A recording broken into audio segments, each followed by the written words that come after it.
आज हम एज निकालना सीखेंगे, उम्र निकालना सीखेंगे।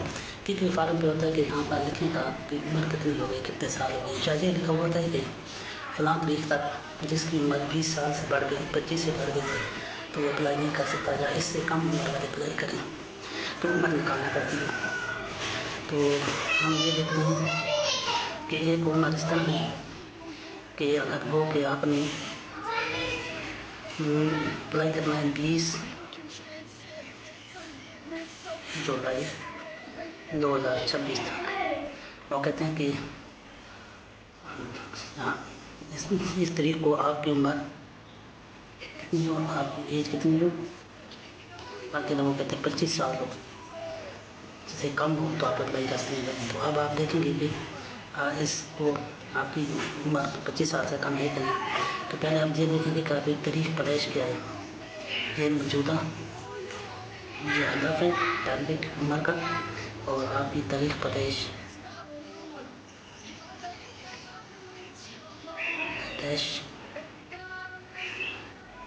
आपकी तारीख पैदाइश हो, पैदा हुए हो 18/5/2002 को।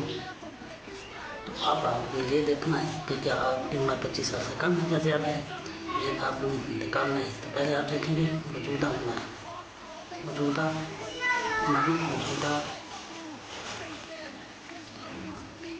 तारीख, मौजूदा तारीख कितनी है हो गई है, 20/7/2026 तक। तो आपकी है 18/5/2002 तारीख पैदाइश।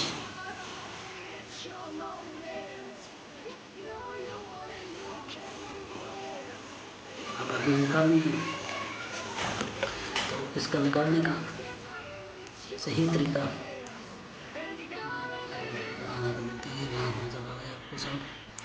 ये, तो इधर से भी आप ऐसे कर सकते हैं, लेकिन आपके सामने के लिए मैं इसको तरतीब दे देता हूँ। तरतीब कैसे दे देता हूँ कि ये देखिए, पहले हम 10 साल लिख लेते हैं, 26, फिर महीना, फिर दिन, इसको हमने ये कर दिया।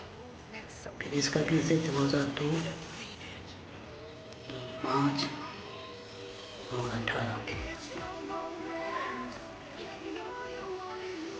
आप देते हैं धीरे। आप 20 ये 18 2 दिन बनते हैं, ये 7 महीने में से 5 गए तो 2 और 26 में से 24। आपकी उम्र 24 साल 2 दिन है। इस तरह की जिस बीमार है उसके लिए परेशान है, उसकी उम्र इस तरह दी जाती है कि मौजूदा उम्र ये है और ये तारीख पैदाइश है। मौजूदा उम्र ये हो, तारीख और तारीख पैदाइश।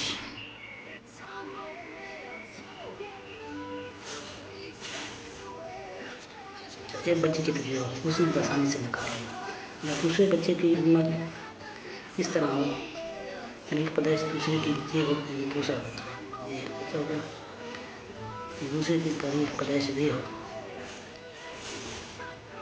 कि 24 और 9 महीने भी पैदा हुए और साल उसका भी कर लेते हैं 2 लोग। अगर इस तारीख को पैदा हो तो फिर उसकी क्या होगा, उसके लिए जानने के लिए मौजूदा उसी तरह मौजूदा तारीख जो दी हुई है फार्म पे, उसके लिए भी तो ही दी हुई है ना, 2026 और 7वें महीने की 20 तारीख दी हुई है। उसकी तारीख पैदाइश ये है, उसकी तारीख पैदाइश कितनी 2002 में पैदा हुआ। कौन सा महीना था, 9वां महीना था, तारीख क्या थी, 24 थी। तो अब देखें, अब 20 में 24 ना गया, जो तो 20 में नहीं निकल सकता, तो हम इधर से एक महीना लेंगे। एक महीने में 30 दिन होते हैं, 30 दिन इसमें जमा होंगे तो ये 50 बन जाएगा। 50 में से 24 जाएगा तो 26 बच जाएगा। इधर से 8 बच गया, 8 में से इधर 6 बच गए, 6 में से 9 नहीं जा सकते। इधर से 1 साल लेते हैं, 18 साल जो 9 गया तो इसके 9, और इधर भी 1 साल इधर ले गया तो 1 साल कम हो गया, 25 हो गया, तो इसमें से 23। तो इस दूसरे बच्चे की तारीख पैदाइश ये है तो उसकी उम्र ये होगी। तो इस तरह से हम तारीख पैदाइश निकाल सकते हैं। थैंक्स।